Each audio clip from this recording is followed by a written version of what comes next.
सुप्रभातम आजिर पंचांग ओ अमृत वचन। सुप्रभातम अद्य दिवसस्य पंचांगम।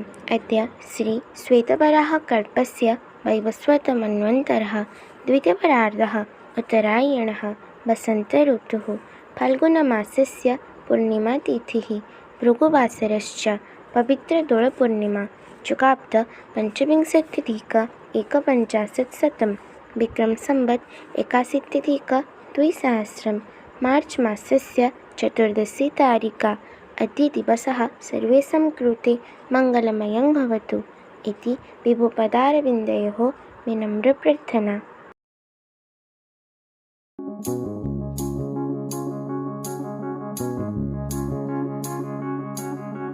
5 वर्ष परिजन्ते करिब लालन, तहुँ 10 वर्ष जाए करिब ताड़न।